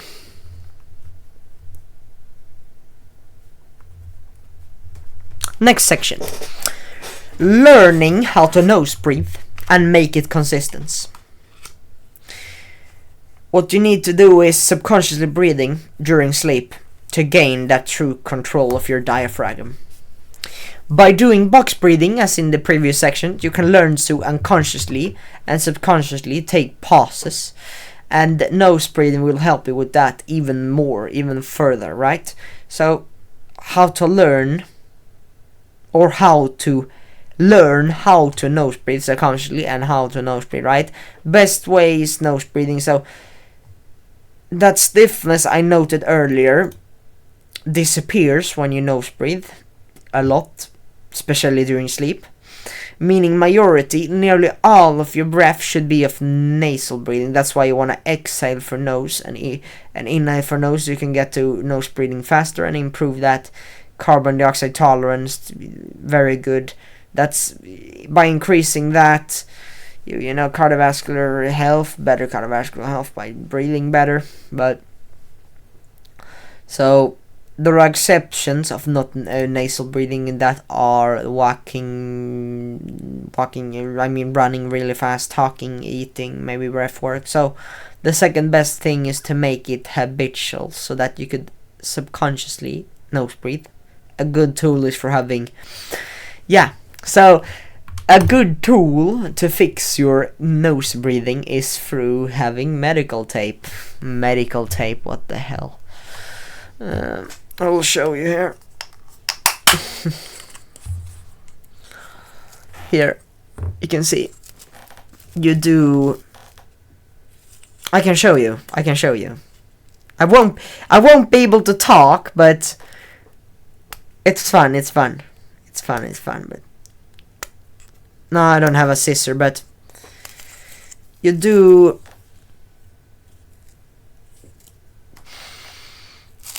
through your mouth like that. You have medical tape, which is this. Showed you this tape here. So by using just that and doing as I did, just tape it over your mouth. Do that prior to sleep, because you probably don't want to do it for the day, because you're conscious then, so you can have your conscious and you won't be able to talk. But when you're unconscious and subconscious, when you sleep, you're not conscious, right? So then you need to tape it up to your mouth. Some might say, oh, whoa, buddy, wait up, buddy, isn't there a chance of you're suffocating, especially when sleeping, because you have no control? And how am I to breathe when I can't use yet nasal breathing, you say? Well, note that the chance of you suffocating is impossible due to you waking up long before. And when you get insufficient oxygen, your body will wake up, and long before that, you will be able to wake up long before the danger. So it's often that you wake up in the night because you need to take the piss because it's too warm or you're not getting enough oxygen. So when you're not getting enough of the oxygen, when you're so-called suffocating, which is impossible, you will wake up before long before then. So there is no need to worry. Why this practice? Why the fuck am I putting medical tape? Yes, because it just makes that unconscious breathing, nose breathing, faster. You can learn how to nose breathe. That's the best way to learn how to nose breathe. Just need medical tape, and it's not dangerous. As I said, you will wake up, you won't suffocate, no chance at all. Why this practice? Simply put it, you learn how to make the habit habitual and unconscious. You're unconscious when you sleep, meaning if you need to nose breathe and you want to make that a new reflex habit to nose breathe while asleep. Good, right? I'm not going to go any deeper about sleeping, but the most common ways of waking up is through exposure to heat. The temperature, body temperature is high, something is it's heat, it's warm, the stress. When you're anxious, you can wake up middle of the night being really scared. You get nightmares. That's low mental health. Low mental health, exposure to heat, stress, insufficient oxygen, and the most common is probably anxiousness, or you're having low mental health, or that you need to take a piss in the middle of the night. That's very common, and I will, as I've covered in my waterfall guide video, if you're interested, but yeah, just not drinking in the last hours before sleep can really help you not getting 10 times in the evening. But you can definitely check my full water guide out if you're interested. But by nasal breathing, you can have the chance to better your sleep and make nasal breathing a unconscious, habitual habit. If you care, you can nose breathe, because we were designed, as I told before, to nose breathe. So no more excuses. Make that shift right now.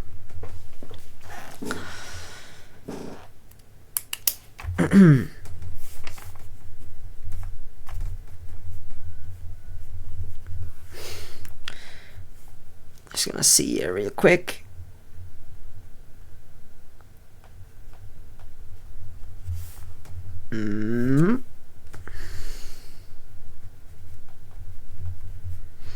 So, sleep apnea.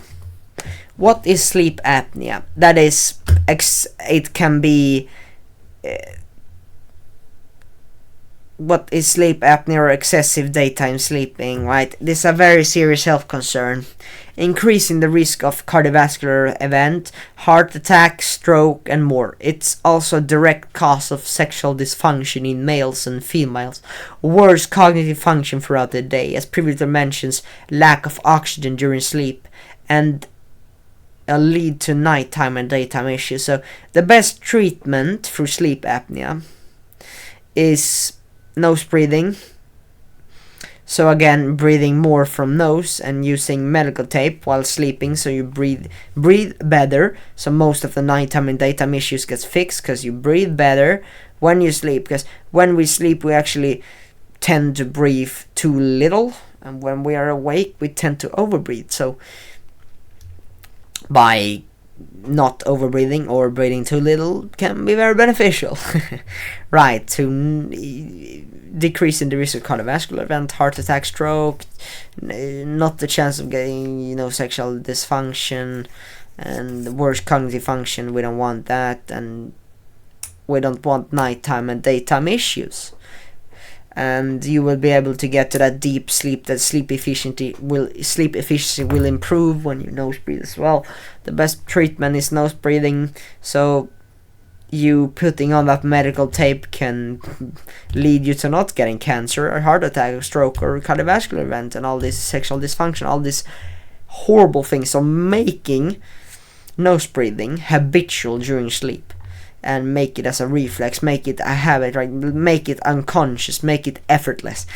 So by doing that during sleep is very good. Very good. So, but increased resistance when you nose breathe, that makes it prevent snoring.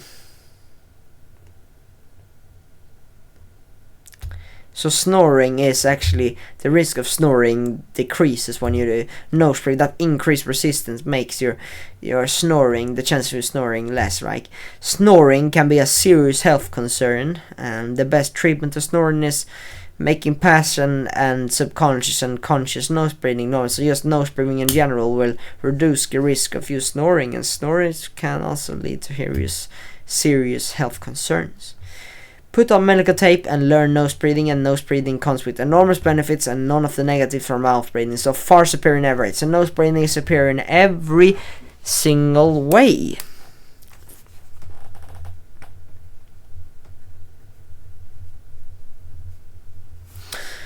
Dun, dun, dun, dun, dun. Talk about nose breathing and mouth breathing real quick. So nose breathing and mouth breathing, differences in brain function. Yeah, when nasal breathing, the brain ramps up its activity and the signal to noise. The ability to detection for the brain in the environment is increased during inhalation in general, and during nose breathing more so. So by when we inhale, our detection and our brain and detection to our environment increases our activity and our ability to learn, the ability for detection, and the reaction time of us is greatly reduced during inhale. So meaning our brain response time is reduced, faster reaction time. So our brain can have reduced reaction time. No more is reaction time is reduced, so faster reaction times when we inhale. Example, let's say you go from 23 milliseconds to 3 in a monitor, you play some games, MS, you go from 23 millisecond to 3 millisecond response time. Your reaction time is better in games when you have 3 milliseconds and 23.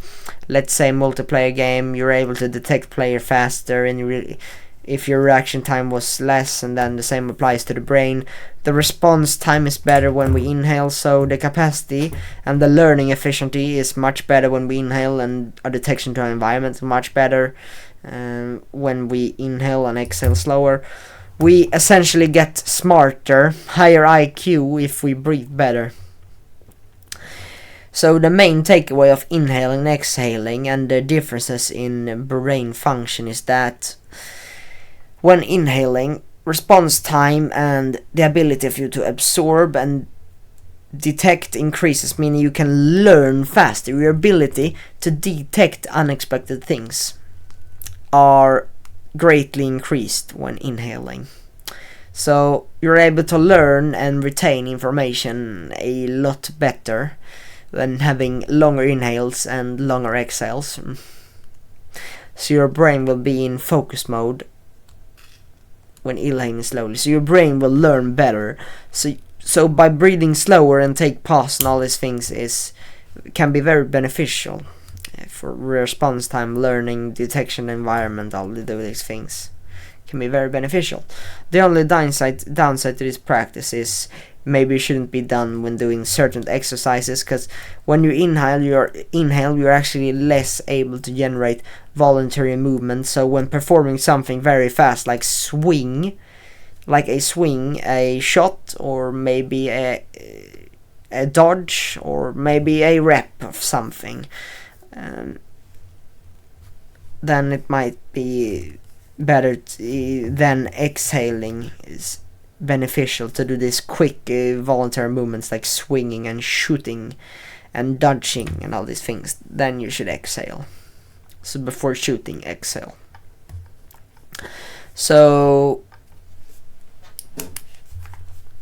I have another actionable step for you.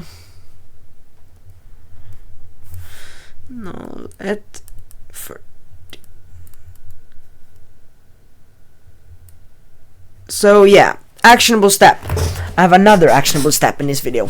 physiological sigh. I've talked about this in some other video before. But this is physiological sigh is a breathing technique to relieve stress and anxiousness and calm you down. Physiological sigh. What now? What is a physiological sigh? A physiological sigh is when you take a deep inhale and then follow up with a smaller.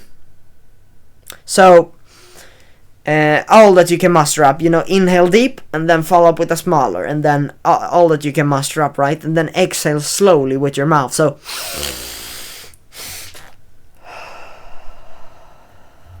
slow exhale with mouth, deep inhale, and then another one, whatever you can muster up. So nose breathing, I said, like most breathing like 99 of the times, except food, intense running, talking, or breath work, or when doing this breathing technique. So when doing this technique, you shouldn't nose breathe. But it's like 5 deep breaths, so it's not even 1% of your day, right? Why physiological sigh then? It's actually the most effective with an immediate effect and stress reducer. So it's an immediate stress reducer with an immediate effect. So when you take the stress and the previously mentioned fight and flight system to rest, so you put that to rest, it restores the level of balance in the neural circuitry and the fastest way to re-induce calm. So you re-induce calm very, very quickly. Immediate effect, very effective. In other words, this technique can relieve stress immediately. Could be done and should be done, like, let's say prior to entering a meeting, call, walk in the gym, maybe you're stressed there. Can be done before stressful times to reduce the stress. Can be done before presentation, test, before speaking, buying whatever stress-inducing activity. Maybe you're very, very stressed. You get a attack of like, no, like, what do I do? What do I do? Do this when you're like, man,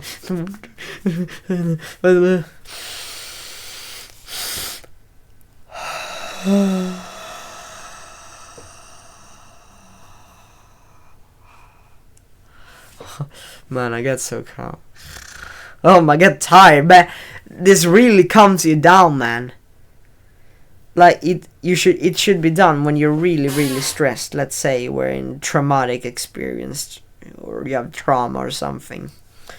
Maybe then, or before something very important, before a swing and that swing is the last swing for the team, and it is depending on you. It's on you if you win or not, and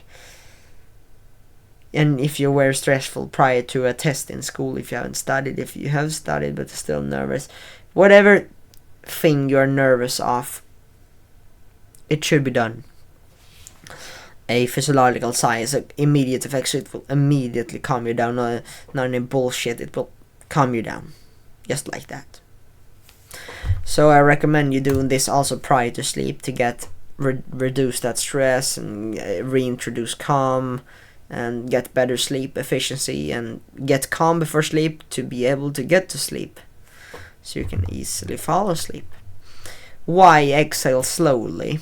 Well, I talked about mainly to not lose too much carbon dioxide and reduce stress, because if you exhale longer you reduce more stress, but it also reduces heart rate. So your heart rate, less stress, mean that doing physiological sigh calms you down, lowers your heart rate, reduces stress, and long exhales just chill you down, man. It chill you down. So it's very effective if you need to reintroduce calm right now. Very effective.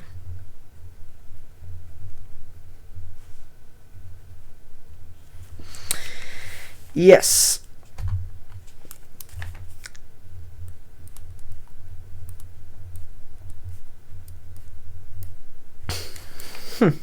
So I'm gonna talk about Breathe Down the Front, chapter 45, Way of the Superior Man. Let's go.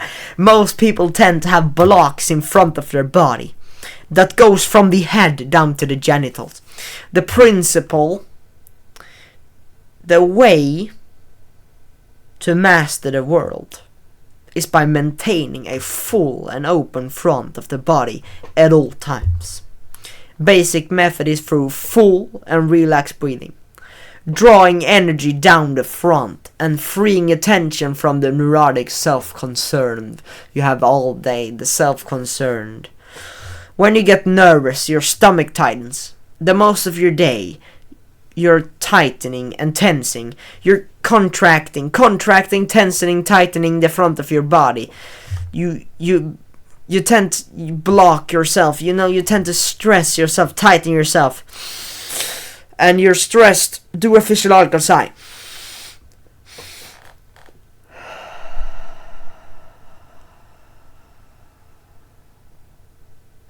The front of your body, especially your belly, is the place where energy meets the world.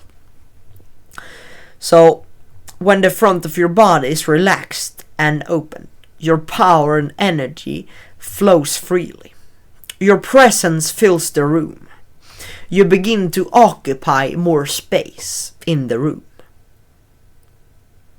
So you want that energy, your power, to flow freely, to fill the presence of your breath in the room. Fill your presence, your body, by breathing is the way to master the world, right? The principle.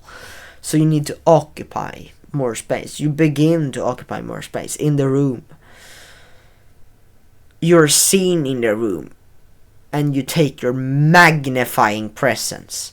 If your body accumulates tension, and has for years, you will struggle to sit straight and to take the place of the room. Take the place of the supreme.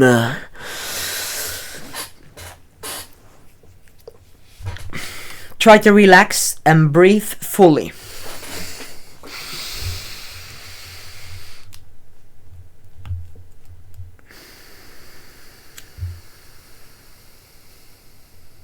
Relax and breathe fully. You will be less open-minded if you're in tension, you're in deep tension. Your thoughts will center on yourself. Your awareness will be limited to self-concern. Your powerful presence won't fill. Breathe so you feel your genital bulging slightly, and then on the exhale, take the prior state of inhalation. If you don't breathe down fully to your lower abdominal, or that the breath don't reach all the way down, that is when the breath can't be fully leveraged. You will not be able to recharge yourself, the batteries and the energy. You will feel weak and unsure of yourself. You need to recharge yourself, recharge the energy. You need to leverage your breaths, full deep breaths, lower, get them lower to your abdominals, lower to your genitals, deep down to your balls. Inhale deeply through nose and through the tension. Stretch open your whole front of your body to negate the stress and tension that has built up. The main way to generate bodily tension is through turning your attention back at yourself. So, in self-concern, feeling I'm not up yourself. So therefore, the main cure is not to, focus fully on yourself. And you generate bodily tension for turning yourself and your attention back at yourself, right? In your self-concern, feeling I'm not up at yourself. Therefore, the main cure is to give it all to others. Take all the stress of other people with your breaths. Your breath is a primal expression of your personal life energy. Allow yourself to feel others' tension, others' stress. Inhale into the other person's tension as if they were yours. Open the other's tension by using the force of your inhalation. And exhale to release all the tension for the others. Imagine, visualize all the people's stress, fear. Take everything in and then exhale everyone's stress. Relieve everyone's stress.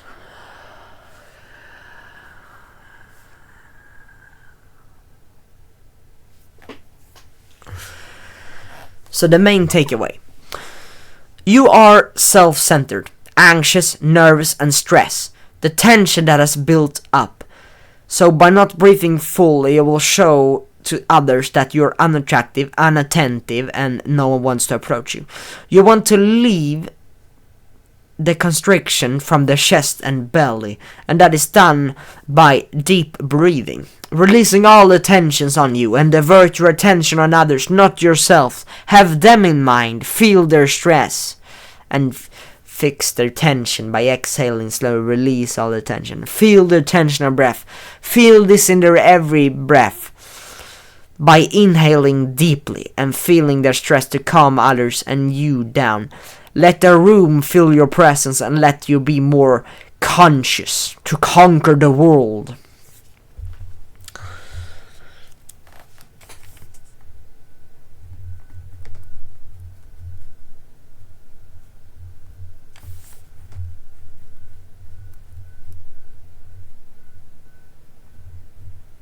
So, a quick summary of what we've talked about. We've talked about that carbon dioxide is actually not dangerous, and and that it's very important for the hemoglobin for us to get oxygen to our vital parts such as brain, heart, organs, tissue of the body. And nose breathing, by that extra resistance, you make sure that you breathe correctly, and by breathing slower, you mitigate, reduce the risk of hyperexcitable brain, which has the effects of you getting less attentive, conscious, worse focus, stressed, all these things. And then I talked about my story, and I talked about some breathing techniques, and that carbon dioxide tolerance test, that 20 second was 3 seconds, 20 second or less was a 3, and then 25 was 4, and then I think it was 30 to 45 was 5, and then 45 to 60 was 8, and then with that number you do box breathing. Because box breathing is a way to unconsciously get that breathing, so you can nose breathe unconsciously, so you don't have to 3 seconds, 3 seconds, 3 seconds, hold, inhale, whatever. So box breathing was, for me, I got 30 seconds, so 5, so I have to inhale 5, hold 5, and then exhale 5. If I do this practice, it will help me unconsciously when I sleep and all the time breathe in the same pattern, because we don't want to overbreathe or underbreathe. So that's the perfect breathing. So by learning that, you're getting none of the other negatives and increase all the neuroplasticity and control of your diaphragm, control of your brain, control over your life energy. None of the negatives, none of the anxious negatives helps you get calm. Brain introduces calm. And there was something physiological sigh, which I talked about, that it's a very quick way to an immediate effect which can calm you down in instances where you're really stressed. And I talked about that during you can use inhalation for learning that, but taking pauses and inhalation that are very long, and then slow exhalations are very beneficial in you learning and detection and response time. Lower your response time, getting higher IQ. And then I talked about sleep concerns such as sleep apnea, and I talked about snoring, and that nose breathing is the best thing to do, and that you should use medical tape when you sleep to further develop that nasal breathing unconsciously, so you make that a habit, right? And then I talked about way of the superior man. You feel others' breath, and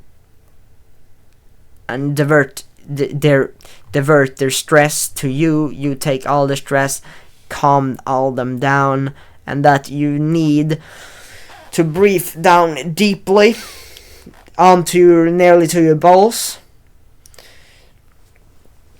to relieve that stress for others and yourself, and take control of your diaphragm, so take control of your life energy and your oxygen.